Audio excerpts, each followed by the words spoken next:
একদিন নবী করিম সাল্লাল্লাহু আলাইহি ওয়াসাল্লাম একটি গাছের নিচে অবস্থান নেন এবং নিজ তরবারি গাছের ডালে লটকানো অবস্থায় রেখে বিশ্রাম করতে শুরু করেন। এই সময় জনৈক বেদুইন তার গোত্রের লোকজনকে বলল, তোমরা নিশ্চিন্ত থাকো, গোপনে আমি মুসলিম সেনার মধ্যে প্রবেশ করে মুসলমানদের নবীকে হত্যা করে ফিরে আসছি। নাউজুবিল্লাহ।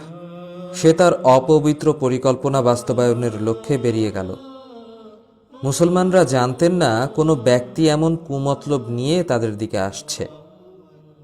আল্লাহর রাসূল সাল্লাল্লাহু আলাইহি ওয়াসাল্লাম যখন শুয়ে গেলেন, ওই বেদুইন মুশরিক ধীরে ধীরে প্রথমে রাসূলুল্লাহ সাল্লাল্লাহু আলাইহি ওয়াসাল্লামের লটকানো তরবারিটার উপর কবজা করে নিল। তরবারি খাপ মুক্ত করে শূন্যে একটু নাড়াচাড়া করল। অতঃপর সে আল্লাহর রাসূল সাল্লাল্লাহু আলাইহি ওয়াসাল্লামের মাথার নিকট এসে তরবারিটা উপরে তুলে উচ্চ স্বরে বলতে লাগলো, হে মুহাম্মদ, তুমি কি আমাকে ভয় পাচ্ছ? ওই লোক ছিল বনু গাতফান গোত্রের। রাসূলুল্লাহ সাল্লাল্লাহু আলাইহি ওয়াসাল্লামকে হত্যা করে বনু গাতফানের এক উচ্চ মর্যাদা হাসিলের সুযোগ তার হাতের নাগালেই ছিল।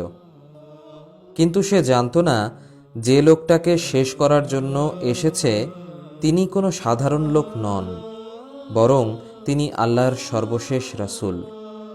তার এমন হুমকিতে আল্লাহর রাসূল সাল্লাল্লাহু আলাইহি ওয়াসাল্লাম একটুও ভীত হননি।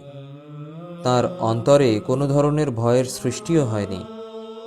তিনি পূর্ণ আস্থার সঙ্গে নিশ্চিন্তে বললেন, না, আমি তোমাকে একদমই ভয় পাচ্ছি না।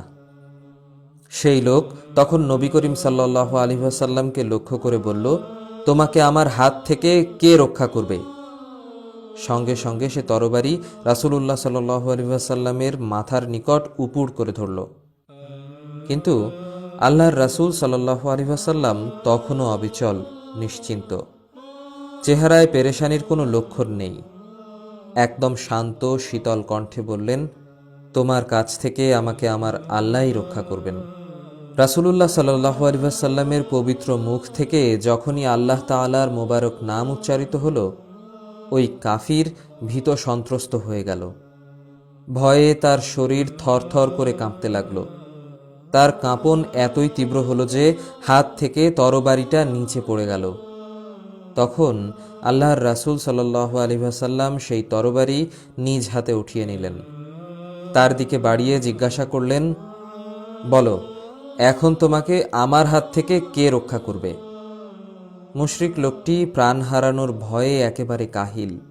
সে এটাও বলতে পারছে না যে আল্লাহ রক্ষা করবেন, আবার তার মিথ্যা উপাস্যদেরও নাম